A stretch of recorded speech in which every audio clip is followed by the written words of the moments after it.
Back at the condo, the trenchcoat man turned on the TV. The news flashed. DA to launch corruption probe into Detective Raymond Carr's unit. He crushed a cigarette into the table, picked up a walkie. Phase 2. Burn the files. Bring me the boy. But Andre had made up his mind. No more running. Outside the courthouse, he met Kara. This time, not as a defendant, but as a witness. We expose everything, he said. For my dad, for Mrs. Tucker, for every name on that list. Kara nodded. Then let's do it. They climbed the steps together. But across the street, hidden inside a plain white van, a scope followed Andre's every move. A voice whispered, target in sight. Finger on the trigger, breath held, and then glass shattered. Screams. A single shot rang out. Thought for a couple of seconds. The bullet missed by inches. Shards of glass erupted as Andre Moore slammed into the courthouse steps. Kara's scream cut through the chaos. Blood spattered his cheek. Not his own, but the ringing in his ears drowned everything else. Sirens wailed. Screams ricocheted off stone pillars. A black van peeled away into traffic, tires shrieking in protest. Kara yanked Andre to his feet and dragged him toward the courthouse entrance. "Get inside," she shouted. "They're not finished." 10 minutes later, Andre huddled in the back room, trembling, shirt torn, jaw locked. Marshals and ADA representatives swarmed the space. A judge paced in furious circles. Kara stood like a storm in heels. "They tried to kill our key witness on courthouse grounds," she snapped. "How much louder does the message need to be?" The ADA turned ashen. "We'll assign full protection. He stays in a safe house until the grand jury." Andre rose, voice hoarse. "No." Every head snapped toward him. "I'm not hiding while they bury everyone who stood with my father. We fight now." Kara allowed a grim smile. He sounds like his father. Meanwhile, on the east side, the shooter dumped his gear into a steel trunk. The trenchcoat man approached, boots echoing. "You missed," he said without emotion. The young gunman said nothing. "Ever heard of Franklin Keyes?" the man asked. 27 years on the force. Medal of Valor. Clean record until one raid. The shooter blinked. He shot the wrong target. Institution calls it remorse. He tapped his temple. Talks to ghosts. Don't make me repeat history. That night, Andre sat in the safe house, flipping through his father's journal, now court exhibit. He froze on a crude sketch, a badge split in two. Below, a single word, Langston. He whispered, "Kara, ever heard of Langston?" Her face drained of color. Detective Langston Rivera, Dad's old partner, vanished a year before the accident. Andre leaned closer. What if he's not gone? Elsewhere, at a Route 39 motel, the door creaked open. A hooded man looked up, eyes wild. Kara stepped inside. "I'm with Andre Marcus Moore's son." Langston Rivera tensed. "He made it out?" "Just." Rivera reached into a drawer. Kara braced herself. He pulled out an old photograph, Marcus Carr and him. "This started 10 years ago," Rivera said. He flashed back to a dockside warehouse sting. Rivera and Marcus watched as their own task force took cartel payoffs. Carr was among them. Marcus wanted to expose them. Rivera wanted more proof. Someone tipped off the killers. 3 officers died. Carr survived and blamed Marcus. Marcus stayed. Rivera fled. Carr rose. Back in the motel. Rivera slammed a thumb drive on the table. "All their names are here. Judges, cops, council members." Kara reached for it. Rivera halted her. "There's a new name." He slid a grainy photo across the table. The trenchcoat man. Clay Monroe. Assistant chief turned mayoral candidate. Kara's eyes widened. Andre demanded, "Where is he?" Rivera's smirk was bitter.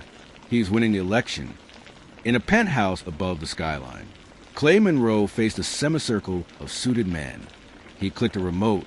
On screen, Andre, Kara, Rivera. "They have the drive," he said. "Contain them or we lose everything." A subordinate asked, "If we fail?" Monroe smiled. "Then we burn the city."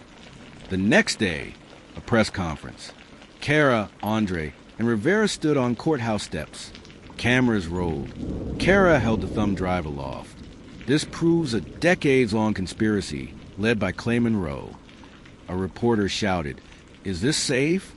Andre stepped forward. Telling the truth was dangerous. My father died for it.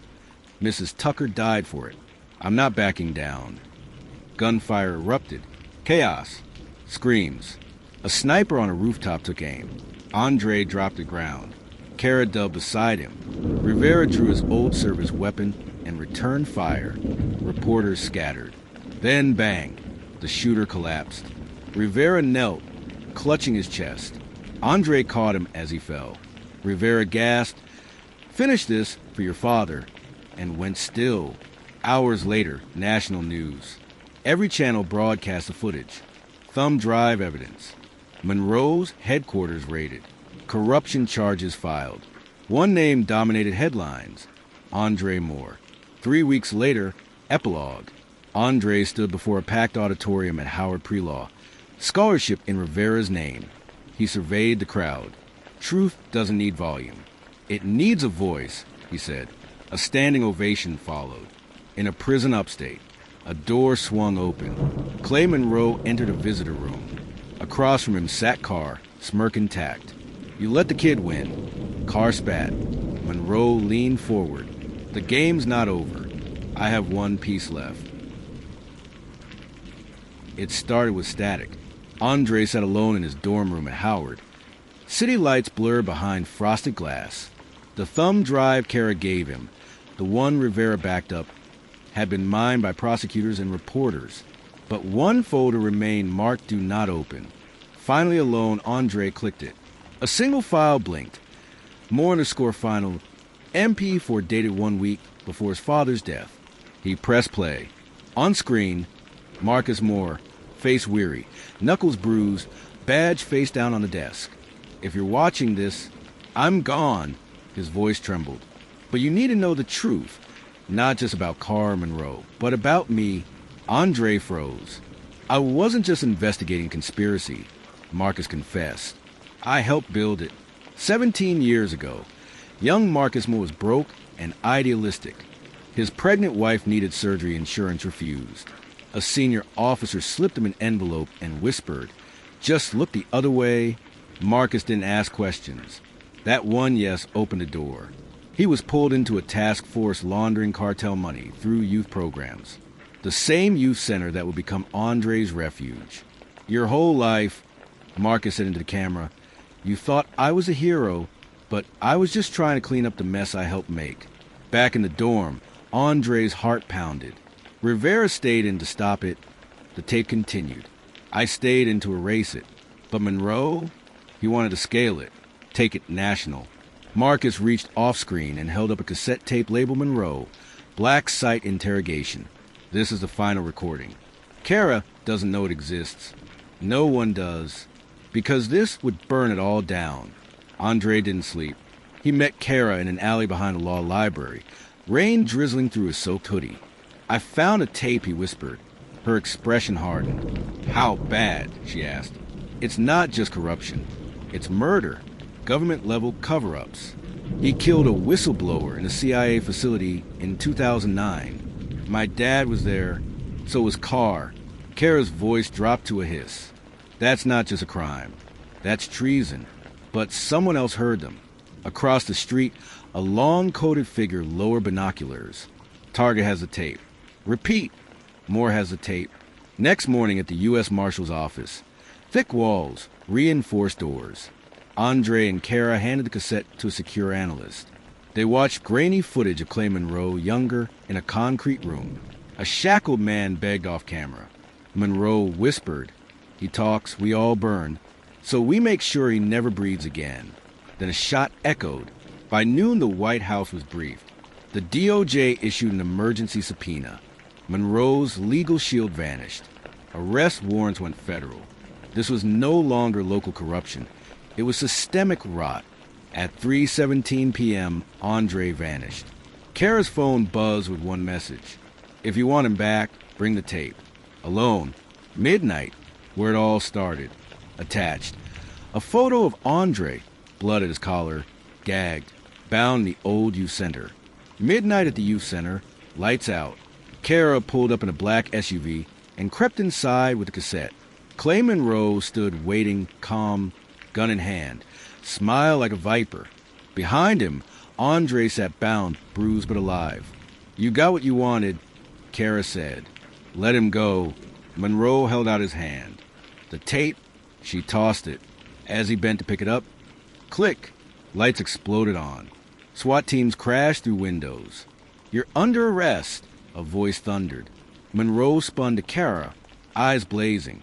"You think this ends with me?" She smirked. "No, it ends with the truth." 2 weeks later on national TV, Clay Monroe convicted. Carr turned state's witness. 40 years behind bars. 3 judges and 2 senators resigned in disgrace. The tape aired in full. The nation wept, rage marched. Andre stood on the Supreme Court steps, surrounded by survivors and media. "I was a suspect, then a witness, then a pawn," he said. "But now, I'm the one telling the story." Later, in his dorm, he pinned the final photo of his father on the wall. Next to Kara, Rivera, Mrs. Tucker. His phone buzzed. "You're not done yet. Unknown." Attached.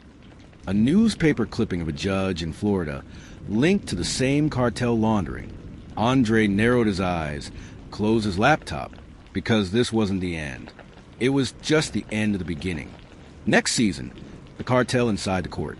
Andre goes global, and the shadow that started it all finally steps into the light. Like, share, and subscribe to this channel because the war isn't over, and the truth never sleeps.